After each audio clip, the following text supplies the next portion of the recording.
The views and opinions expressed in this podcast by the host and or the guest do not necessarily reflect the views of the host and or Paranormal Buzz Radio and or its sponsors. Use of any material produced by Paranormal Buzz Radio without express written consent is prohibited. Paranormal Buzz Radio will not be held responsible for you holding your knees, crying, and rocking in a corner in a puddle of your own urine, or being beheaded by a group of children in the cornfield.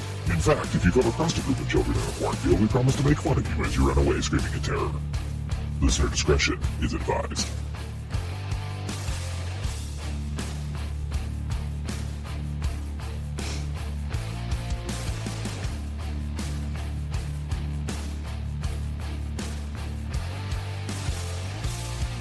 You're listening to RAP Paranormal and Friends with your hosts, Kim Purvis and Allison Robinson.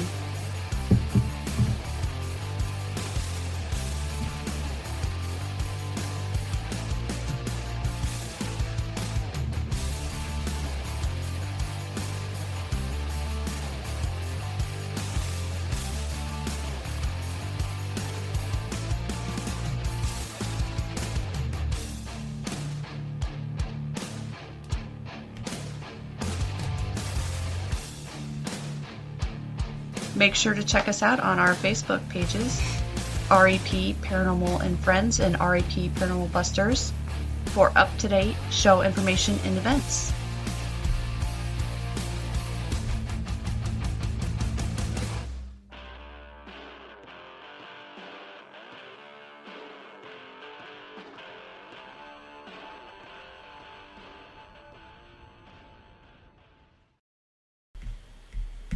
Hey everyone, welcome to another night of RAP Paranormal and Friends. Tonight we have a special guest for you. We're not doing any kind of authors or anything like that tonight, but I do have James Annitto back. He was on kind of when I was first starting out, and if you guys don't know, he's a renowned demonologist and paranormal investigator who's been in the field for since 2004. You're a minister in the Catholic and Christian, right? You just do pretty much everything. You do a lot of research. You do a lot of negative hauntings. Kind of that in a nutshell. Am I getting it? Yeah, no, definitely. That was the greatest summary I've ever heard in my entire life. So I don't have to read like a book, like a novel. Yeah, no, you've got a lot of stuff. Trust me, when I was writing my autobiography, no, I'm just kidding. I've been in the field since 2004, and yes, I was on your show when you first started out. Yeah. So that was a couple of years ago now, if I remember correctly. You've been right. Well, let's see. We've been doing this. This is our 5th year, so it was, let's see. It's been 4 years since I had my rotator surgery, because I had that big-ass sling when it looked like I had Dolly Parton boobs when you were on last time. So, yes, it's been 4 years, about 4 years since you've been on. Yeah? Yeah. That's a long time. It's changed. So, what got you interested in the paranormal and everything that you do now? What got your interest? Not to expound upon the whole episode about my life, because it could in itself be a book to where I've gotten to this point in my time in my life and what I've gotten into. But, I traditionally say it's not the usual case story of that I grew up in a haunted house or that I had the sixth sense and, I'm like the kid from the Sixth Sense. I see dead people. Right. It wasn't clearly that. It was more so that I was adopted, and through my adoption and through what I went through and what I was told I went through as a child, to get to that point, I really seriously doubted a higher power.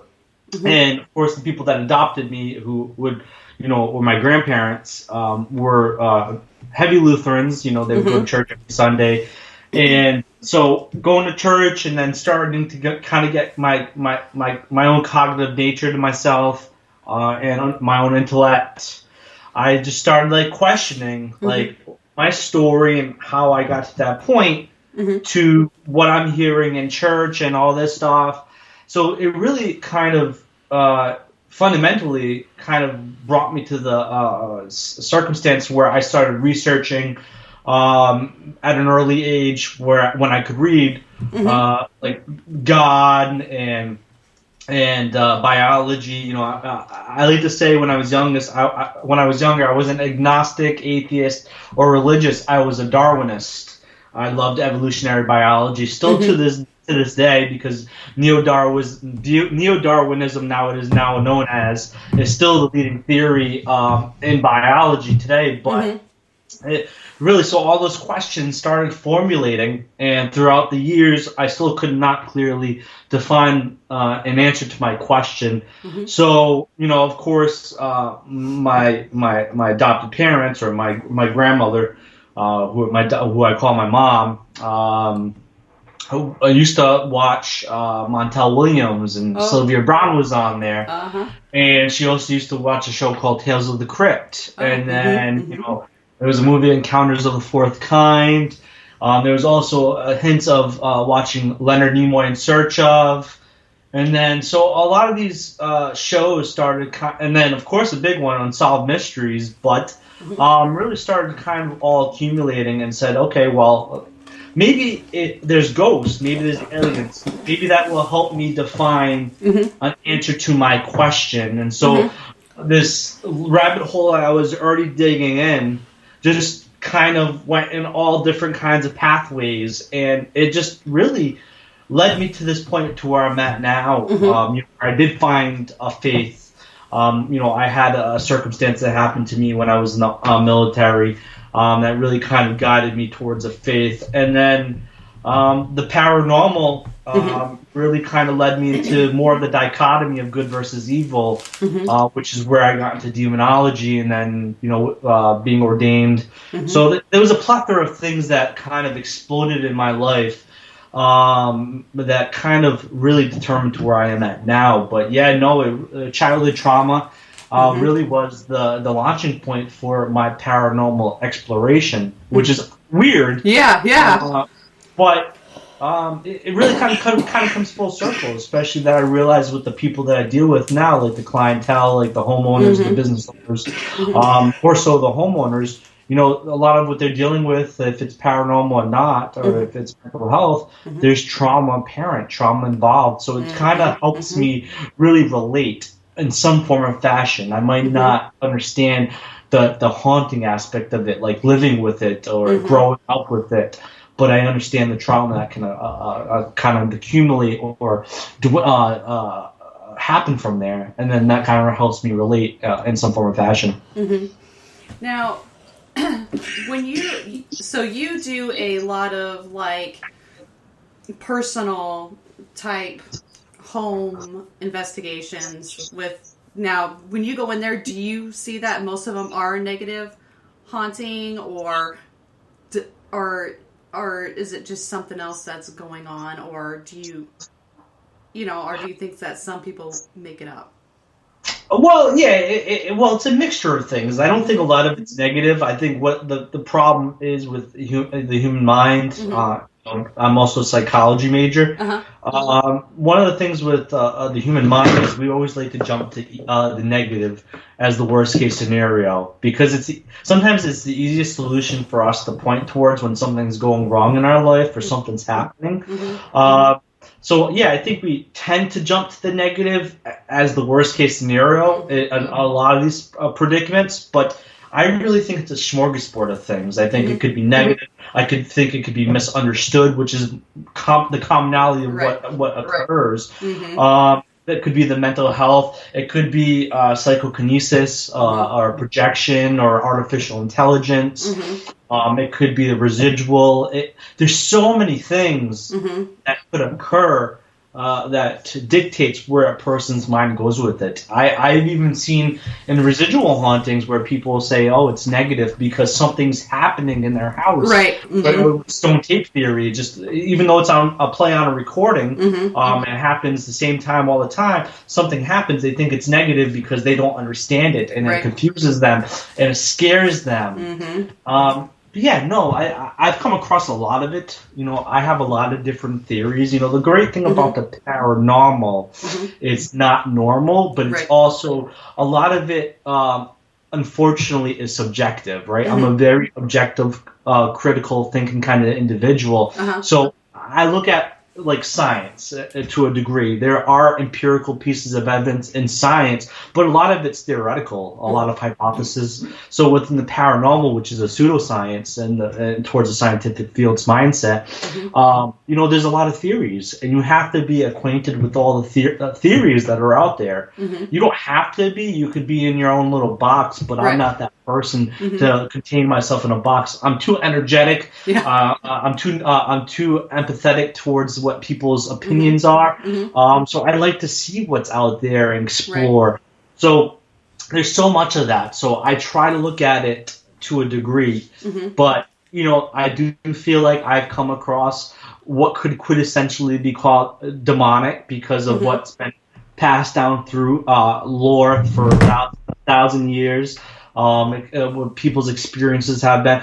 But I've also think I've come across things such as poltergeist, psychic projections, residual, intelligent, elementals. I feel like I've come across what these things are based upon the characteristics and the documentation that has been pointed towards these specific entities or specific beings or thoughts. So sometimes it's hard to determine what it is, especially when you're dealing with a client. I'm not always there to determine to the degree of what it is. I'm there to kind of aid them away from the perception of what they're dealing with and try to aid them and try to come up with the cause and effect to why this is happening. But if I can fundamentally help them and subvert their mind from what they're dealing with and somehow aid in their healing or their affliction or their haunting and deviate away from that or make them more comfortable, to me that is the degree why I'm there. Of course, the analytical part of me would love to dissect that case to every little detail. But when you're in people's houses, it's not like you can live there. And, it's like, yes, can I live in your house for a whole year and document this? Like, that's not plausible. I do have a daytime career and that puts a roof over my head. So it's like, I'll call my owner and say, hey, I'm going to live at this person's house a year. Can I not come into work for a year? I'm pretty sure that won't go over very well. No, I don't think so. So yeah, that's the basis of what I have to do. I would love to do that. Maybe one day when I retire, and if I'm still doing this, 40, 50 years in, maybe that I will do that. But there's also, I don't think, really a need, because I think what I do fundamentally, and if I'm aiding people, that's all that matters to me. So when you're talking about all these different fundamentals and all these things that can take effect in a haunting, do you think somebody could create their own haunting in their house by projecting it out there? Yes, to me that is my common thought. I've looked at a lot of cases that I maybe misdiagnosed in my own personal perspective. But yeah, I think a lot of it is we want something to be there, and through enough thought and willpower, we do kind of project something. I kind of relate this to a really iconic experiment called the Philip experiment, where a lab study was done. They created this being, non-factual person, no historical context to this person, but they really kind of projected this Philip into existence. And I take that into somewhat of a credence because I also did. I like to say it was like the equivalent of the Stanford prison experiment. I did an unethical experiment on this with somebody. Okay. Yeah. And I say unethical because it really was unethical, but it was the only way I could approach it without feeding that information into. So I took, not a former friend because of this, but a former friend, lived next door to his grandfather, his grandfather died at the house, had built the house. The land was kind of really clear of any bloodshed, no Native American lore within that area. And basically, I had taken me and a few other people and took him in the house. And then logically, I also took a medium in there, and they didn't sense anything. They didn't say he was lingering. Maybe he was, but the phenomena we started to deal with had nothing to do with the connections of that house. But basically what we would do, and this is why I would say it's unethical, is because when we were investigating the house, because you wanted a closure, you wanted to talk to his grandfather, me and a few of the other people would make the noises, or would you say, would you hear that? And then try to employ him to think that something was actually happening, try to play off his gullibility. And eventually, quite a few times in, things started actually happening. We actually started getting EVPs. The noises in the house were happening. You couldn't say it's settling or temperature changes. You could equate to that. But, we were actually catching EVPs.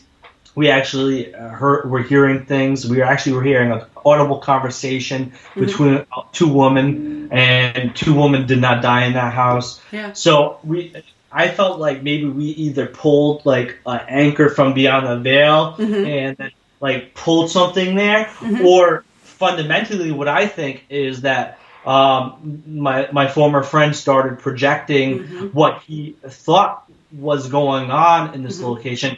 And, it's a wishy-washy story because it's not a lab setting. Right. But to me, doing that really leads me to a lot of the ability to think that a lot of people are projecting what they want. And I even think an intelligent haunting could be an anchoring of our conscious thought of emulating our loved ones. And our loved ones are really passed on or actually dead or whatever happens, but our consciousness creates like an emulation of this person, and that person, that emulation, can still fundamentally still interact. And that's another theory. I'm not saying I believe into it to a full degree, because a lot of this has to be kind of viewed at a distance and kind of understood at a distance, but I feel even sometimes it's our consciousness creating that anchor point, and that anchor point is really how sometimes we feel our loved ones, because it's kind of like a conduit of us, and we're emulating that out, if that makes sense. Yeah, it does. Now, with this, if we're projecting something out there, do you think we can also project like the poltergeist type activity, where things are being thrown and things like that? If we think about it, do you think we could actually make that stuff happen? Well, yeah. So poltergeist is, from the German word poltergeist. Portuguese. I forgot how to interpret it in German, but it always has been told to say noisy ghost, but a poltergeist actually is a psychokinetic phenomenon. So what I like to call a poltergeist or psychokinesis in that degree is a psychic tantrum, right? If I let's say right here, like I got my kid's stuffed animal, I throw it. I physically throw it. Right. But if I'm so mad and I'm not at the point of physically throwing, sometimes I feel like the mind's capable of doing things that we might not understand to the full degree of science. And this is where parapsychology comes into play. And I have love and hate for parapsychology, but I think sometimes the mind is capable of throwing that object without me physically grabbing it. I think if that is enough intention, enough emotions, enough hormones, and enough thought that there's something paranormally related in the location, then I think we can project an item to move, yes. Now, going through this, what is something that you've come across that you totally have absolutely no explanation for? You weren't able to even tell them what was going on in their home. Have you had something like that? Well, yeah, I think that's a lot of my cases, to be honest with you. So I think one of the things that I do different is I don't give them a diagnosis. Like, even if I'm dealing with the D word, demon, I don't come out and tell the client I think it's a demonic entity, because I'm giving them a falsehood, or I'm giving them a misdiagnosis that could be totally wrong. I'm putting them in a psychological bubble where if they feel like it's something evil, then trauma can come apparent, and a lot of other bad things can kind of trickle down from using certain verbiage. So a lot of the cases I leave open-ended. I say, yes, I do believe something could be going on in your house. I might not know what, but from my interactions, I feel like doing this will be beneficial to you. Try it, and I give them some food for thought. I give them some tips. Try it. If it doesn't work, then we'll try something different. I'll do my cleansings because, even though I do feel like cleansings can work by nullifying the energy from a previous owner or something that's connecting, or give that passageway to something that lingers if that does happen. But I also think cleansings could be a good form of psychotherapy. If they really feel like something's oppressive there, a cleansing I can come and do a cleansing, and the placebo effect happens. Yeah.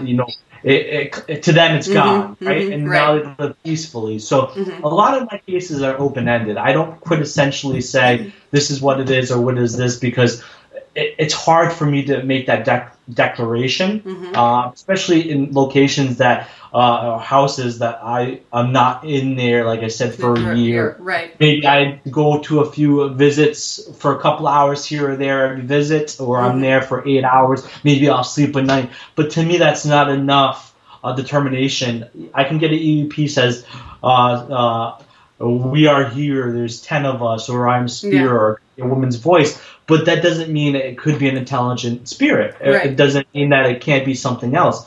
So a lot of it's open-ended. I really don't come out with a declaration, because I feel when we give declarations, I think we're not being honest with ourselves, even if we're the most grandioso paranormal investigator. But I do believe people have abilities, and I do believe people can see beyond the veil, or maybe or have mediums, or clairvoyance, clairsentience, clairaudience, and so on. Yeah. And maybe they have a connection. But I've always said, and I know a lot of people in that spiritualism department hate me for it. But I said that those people can even be tricked. Our senses can be tricked every single day in a physical realm. Like I smell something good, but in reality, it could be something bad. Right. So like our senses can be tricked. So I feel like sometimes even somebody that has that attunement can still be tricked. So it is great to add as many tools as possible to an investigation: a medium, equipment, experiences, historical value, the psychological value. And you put that in, you put that all into a component and try to diagnose it, but still, it's hard to do so. Right? Yeah, it is. We have some questions here in chat before there gets to be too many and I lose track in here. Let's see here. Do you think the demonic stuff is on a downward swing compared to years ago? That's one of the questions.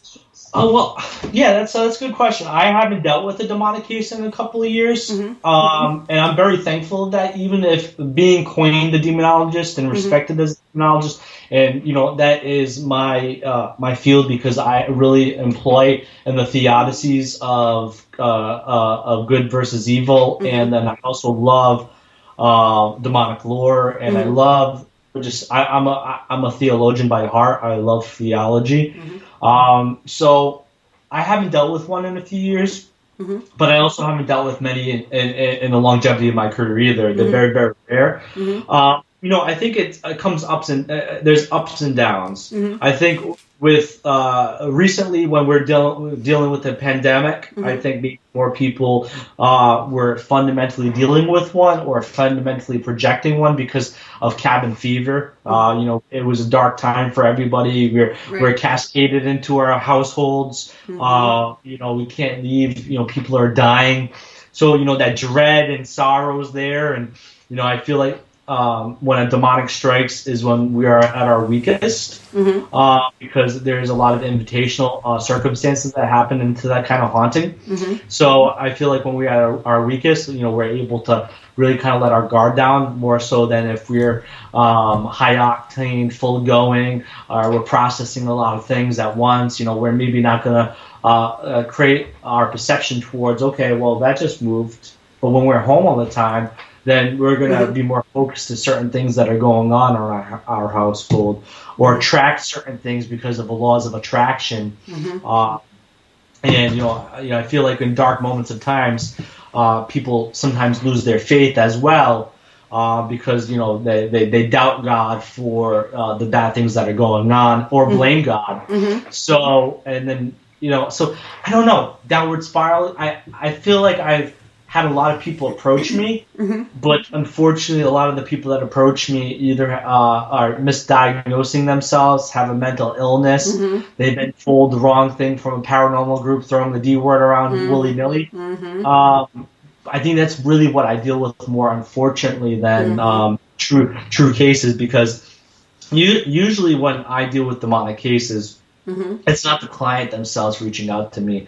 It's a loved one, it's a family member, or it is a paranormal team that has true experience with these kind of hauntings, and they were just brought in because there was something going on, not negative, but something going on. The family were interested, or maybe a little nervous of what was going on, and then of course through that unraveling, they and through some far-fetched things or nightmares or circumstances that were at ploy that led to them thinking it was demonic, and then I am brought in. But yeah, so it's hard to say, but I think it really hasn't changed. I think since the 70s when The Exorcist came out, I think with that idea of pop culture and evil, and exorcisms being more frequently, most of the most successful horror movies out there have to deal with exorcisms or demons. Look at the Conjuring series. A lot of those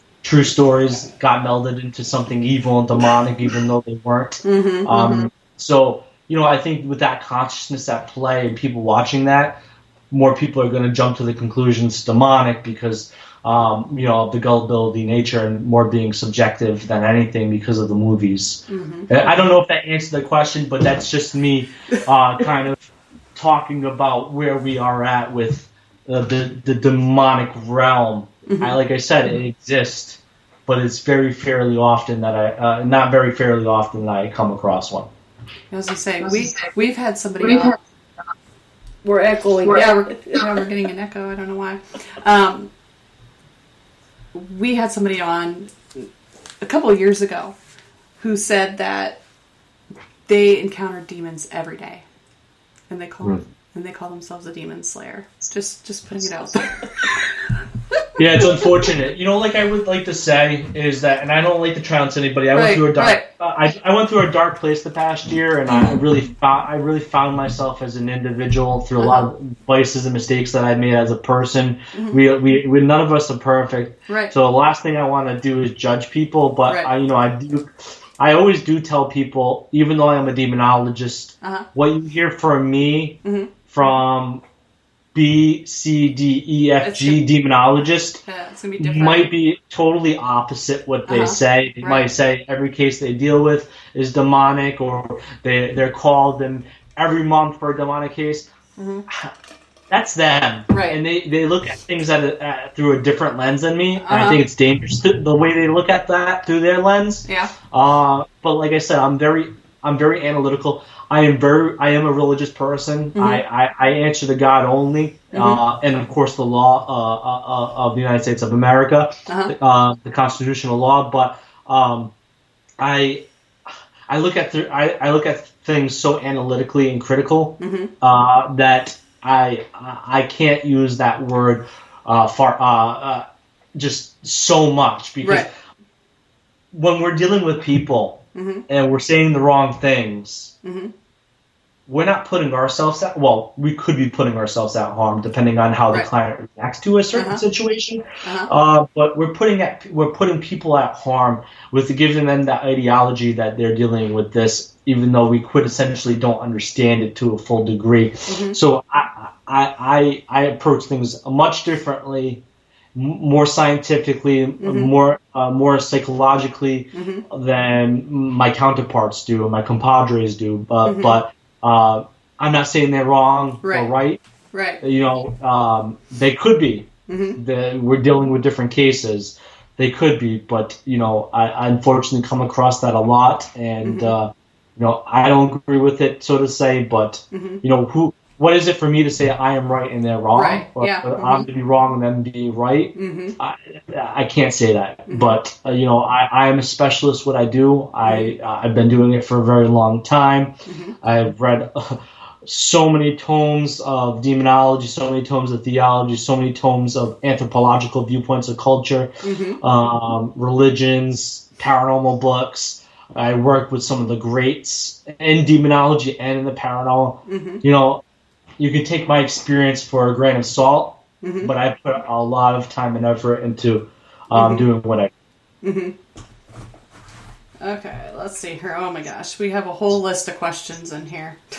They're just, I'm losing track. Hey, see, you didn't need your questions at all. I know. Usually I have like a whole, you know, notebook and stuff, and I was like, it was a total shit show at work this week. So, let's see here. But anyways, let's see where we're at with I'm just trying to. Huh? Question 2. I have them right here. I'm just trying to decipher because some of the wording is kind of... Trying to read it? Yes. I type bad, but, you know.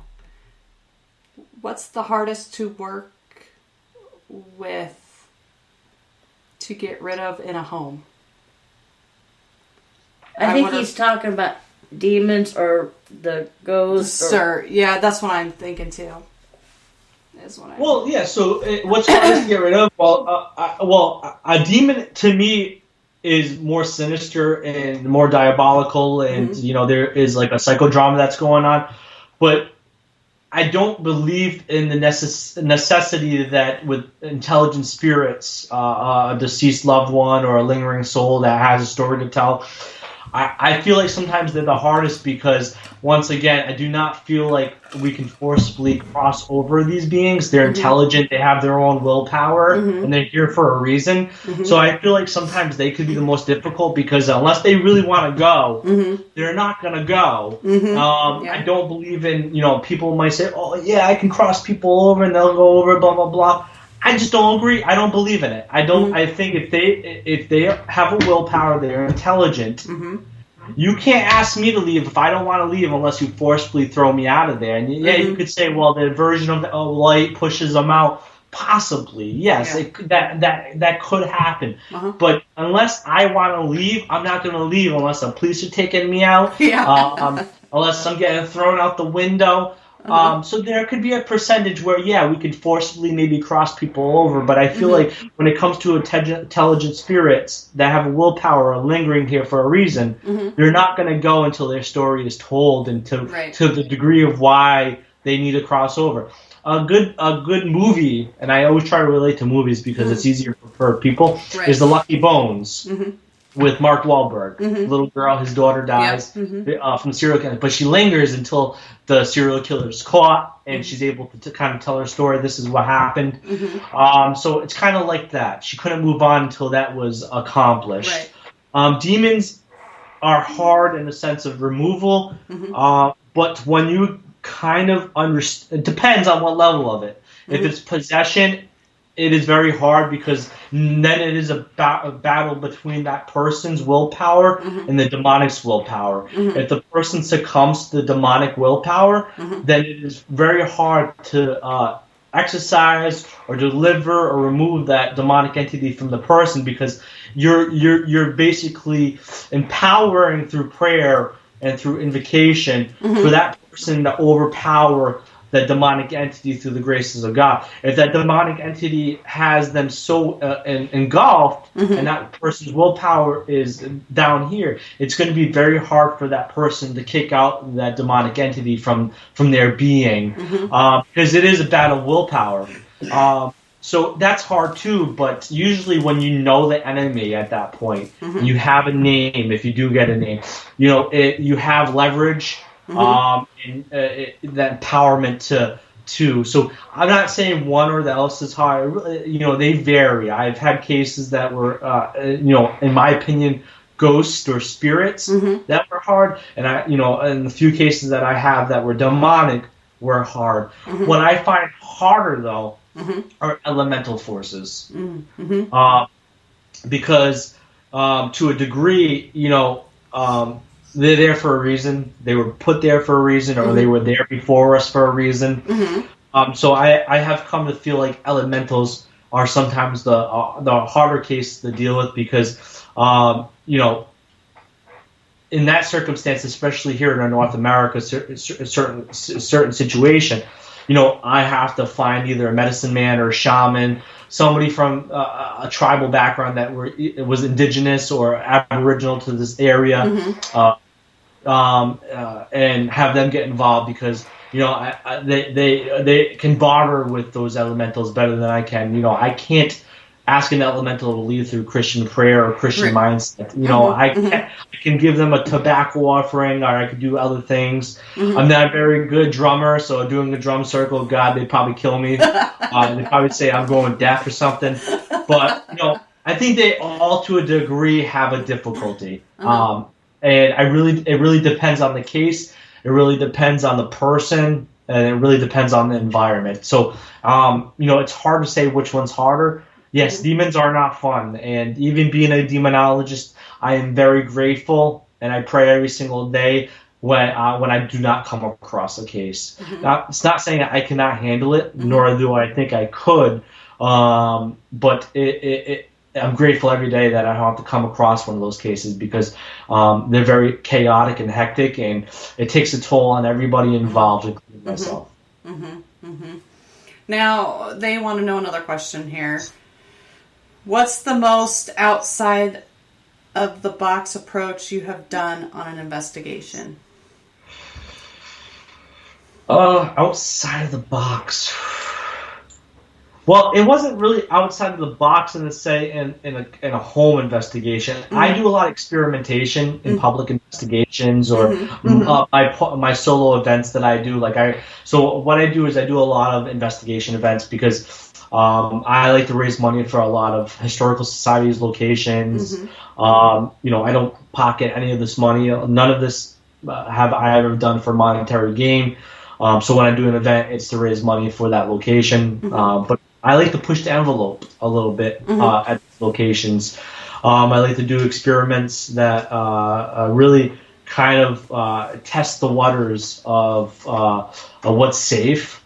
I don't like to put people in danger, but I think one of the out-of-the-box techniques that I ever did was the death experiment.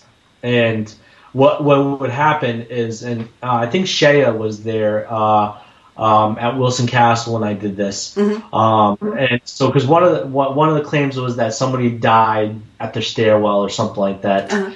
And what had happened is, a group of people were around, for kind of like a energy field, and we took one person that was comfortable. We told them, okay, you're going to think of the worst thing that's ever happened to you, and you're going to feel like death, feeling of like this. This is like when you die. We fundamentally know all these emotions come racing at us, right? So I told this person to think of the worst thing that's ever happened to you in your life, and close your eyes, think of this emotion. And what we did is I held them face down, looking down the stairwells. I put them over the railing, like I was going to throw them off the railing and then go flying down the stair. And I did that, and actually spiked activity from doing that. There was a lot of things that had occurred after that. Like, it was very quiet until we did that, and then it became a pretty active night. I believe, like I said, I believe Shay was there. Somebody fell through a chair, or a chair broke, or something like that. And people were getting some activity after that. So I would say that was one. I do a lot of out of the box things, but I would say that was one of the interesting experiments I did that was out of the box, because it was like you're really putting this person in a very bad place, right? And then you're physically making them feel like they're in a very bad place. And I feel like that emotion and that kind of connectivity to what maybe those spirits felt like when they were dying, or that person that died near that stairwell.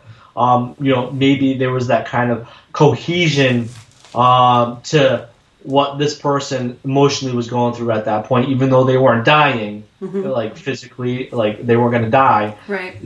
That emotional factor is what kind of created an upcharge into that environment. Do you have any other experiments that you haven't tried yet, but you want to try?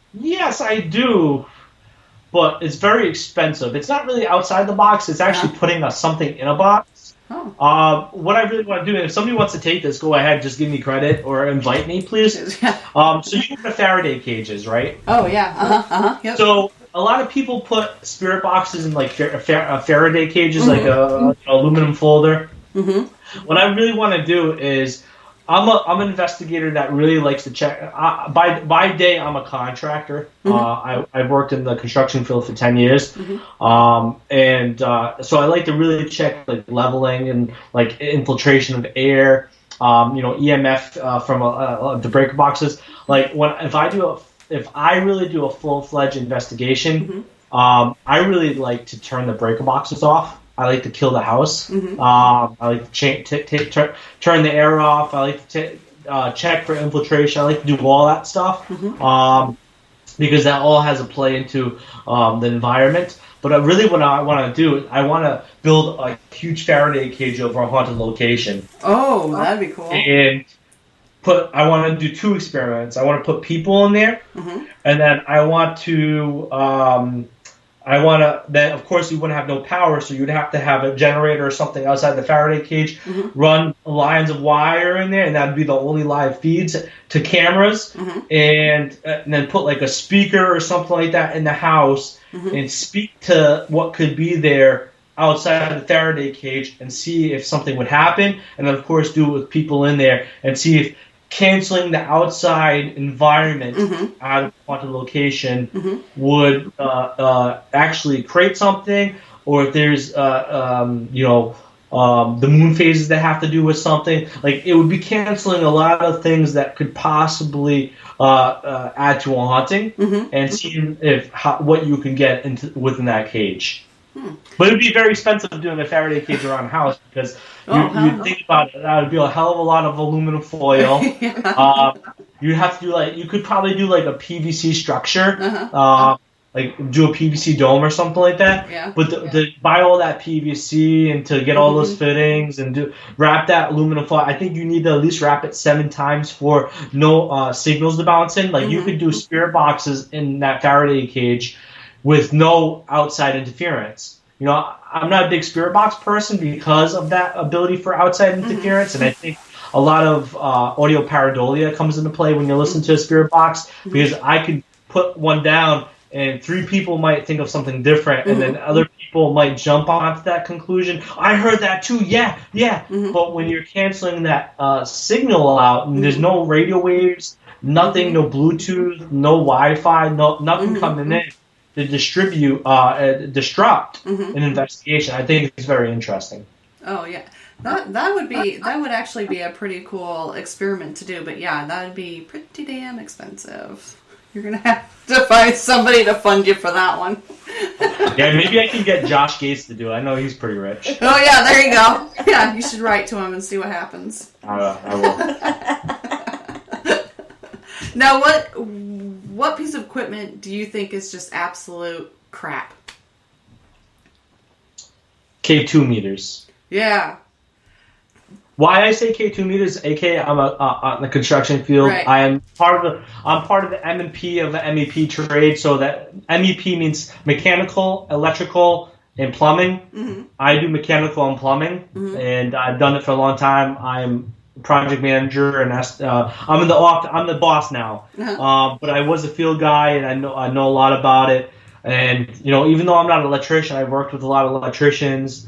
Some of them knew what I did and like joked with me and stuff. And I always asked them like the K2, because the K2 meter was originally a device used by electricians, Right. but no electricians use it because it's a piece of crap tool. It's an unshielded device.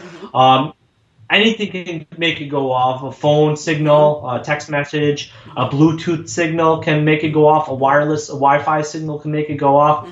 I always joke, a fart can make it go off.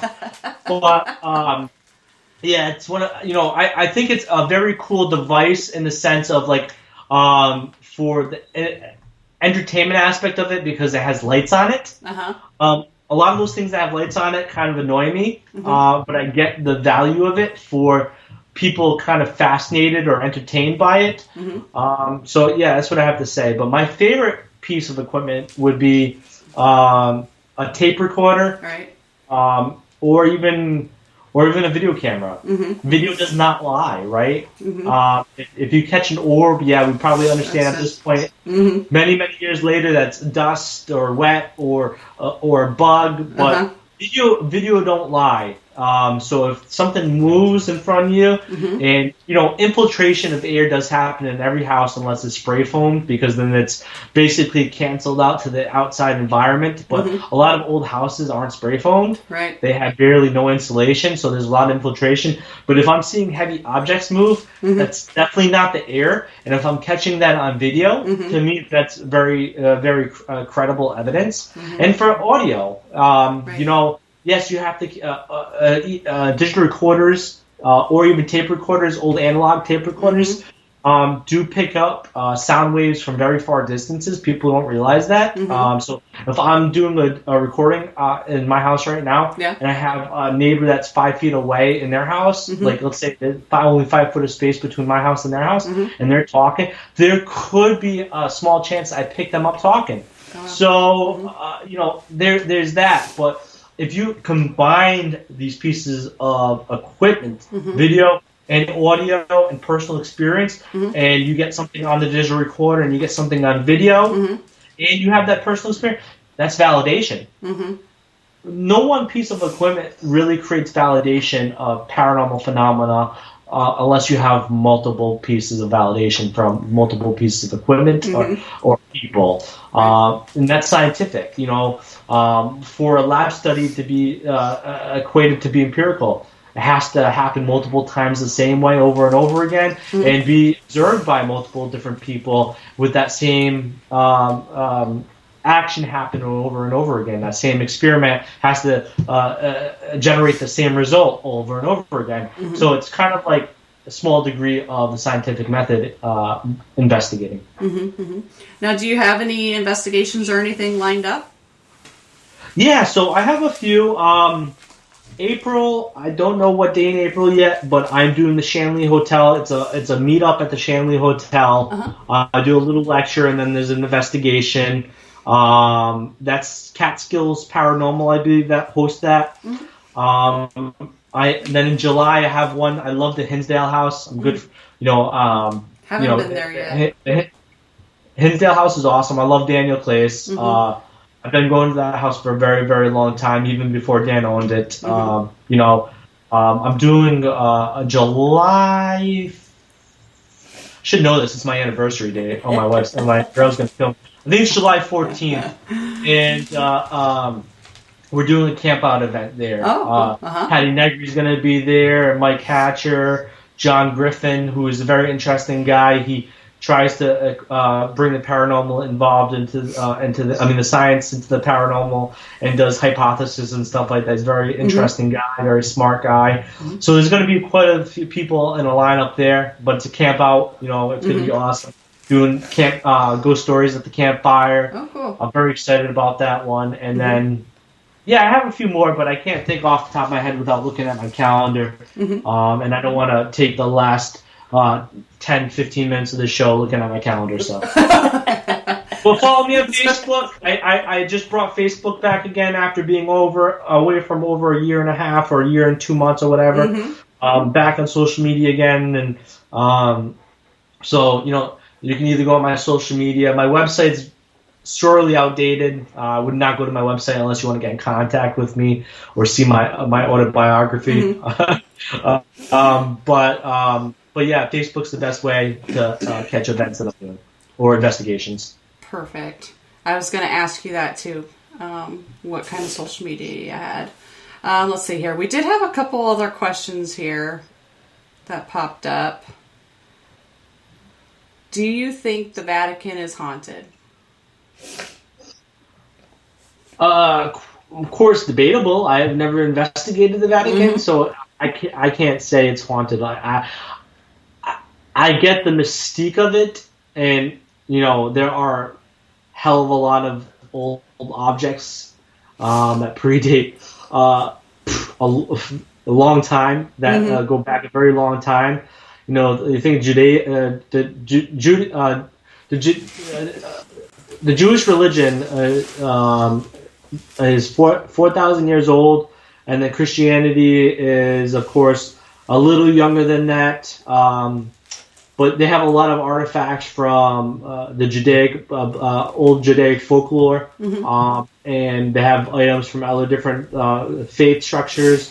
So I feel like that with those items, they could definitely have some emotion to it, and I think there's a consciousness thought that they could be haunted, so it could possibly. But I can't say yes or no because I have never investigated it. So Okay. I'd be lying to you if I said yes. There's another question here. I'm just trying to figure out the wording of it. Which one? The Exorcist one. He's asking, is there another exorcist you would like to work with that's opposites from your teachings and approach? You can decipher that. Well, I would have loved to work with Father Gabriel Morth, but he's now deceased, unfortunately. I would have loved to work with him. Even though I have a Catholic background, and was ordained a Catholic deacon within the Old Catholic Church. I would have loved to work with him because we do definitely have diverging opinions in a lot of different things. Polar opposite a lot of my thought, but very smart man. So I would have loved to work with him, to be honest with you. Another one I would love to work with, and they're probably various different opinions, but he's a very smart man, and I think it's a lot more similar. But I would love to work with Father Chad Ripperger. He's the man. He's basically one of the most prolific exorcists out there right now. That lectures a lot. He has some phenomenal books out there, such as The Science of Mental Health, which has a lot to do with exorcisms and how the mental health has proceeding to do with a lot of what he does. But yeah, Father Chad Ripperger, but Father Gabriel Morth would have been an amazing person to work with. He probably would have hated me because of our difference of opinions, but because he was very devout Catholic. And so that means he didn't like the paranormal investigating. He didn't like divination to any degree. So yeah, he definitely have various different opinions than myself. But I can only imagine have to work with him. That would have been so amazing. Awesome. Now, Kim, is there any other questions that I missed? This one right there. I think we kind of talked about You that. talked about that? I think so, kind of in a nutshell, because I brought that up, but they want to know what you think of demon seers. What? What do you think of demon seers? Demon seers? Yes. Like a seer? Like they see them. Like, I kind of... seer. Like seer, yeah. That's a very... I love that term. It's very outdated. I feel like I'm going to the mountain in Greece to get my wisdom foretold. But I don't know. I do feel people could see them, but I think that these you got to remember. So the one thing that about demonic lore, or most demonologists will fundamentally agree on, and we don't agree on a lot of things sometimes, is that a demonic entity is non-corporeal. So that means it's non-physical. It never once had a body. It is pure pure spiritual being. So what they look like is based upon our own fears or deceptions or our kind of ideas of what it would look like. It would form as such. So they can appear as whatever they want, even humans, but there would be a certain degree of difference. Like there would be a deformity if they appeared as a human. So when I hear people say they've seen a demon, like, and they say, oh, they've seen the horns and that stuff like that, that is our artistic interpretation that was passed around in medieval times. So, maybe that is what they want to show, but to me, to be honest with you, when people start dealing with demons in their houses, they're very inviting in the sense that they come off very sincere, very innocent. So they're appearing as a child or an old person or a loved one. And so when people say they see demons, it's a little far-fetched to me, because why would this thing be appearing to you? Because if it appears to you so monstrous, then it's already giving its ploy away of this is what I am. It doesn't want you to know what it is. The whole point of its ploy is deception. It's deceptive. If the deception is gone, then it's easier for it to be removed. So it's not going to appear to you as this monstrous form, unless it really wants to scare you and frighten you. But the degree of that is very minimalistic. It's going to appear as something else, and you might be able to, through your emotions, if you're empathic, or through your experience, might able to piece it together that this thing doesn't look right. Like if it appears to you as a human and it had black eyes, or there's a deformity in arms or legs or some body part, and you piece it together as such, then that's a difference. But usually these things won't come to you in monstrous form. And if people are saying that, I don't know how much credit I give them. But once again, I can't disregard that, because I'm not the individual having that observation or that attunement to whatever's being shown to them.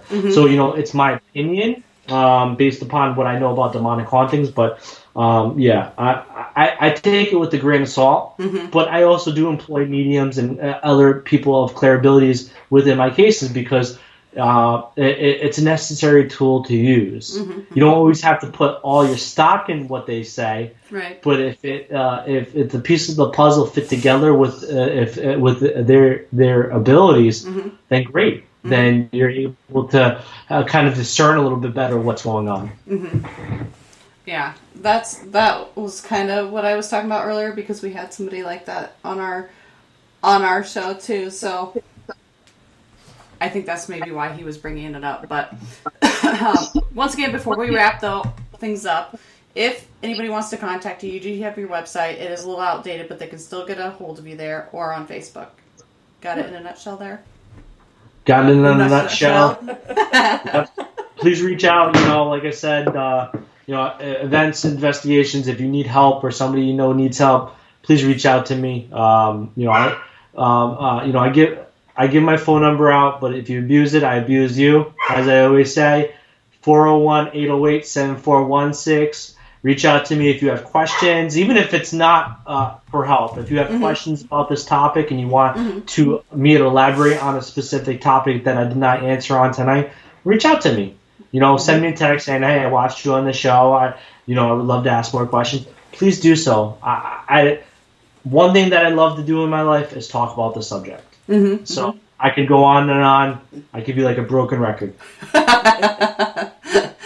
Hey, that's okay. No worries about that.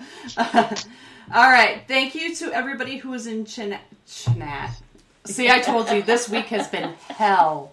I'm ready for it to be over. Thank you to everybody who was in chat. Thank you to everybody who's not in chat but listening. We appreciate each and every one of you. Next week we have another returning guest. Kevin Keelan will be on. He is the author of Ghosts and Me. We're gonna get back with him, see what he's been up to the last few years. And thank you again, James, for being on. I appreciate it. And hope that all your investigations and events go good for you this year. Thank you. Yeah, absolutely. Well, everybody, until next time, peace out.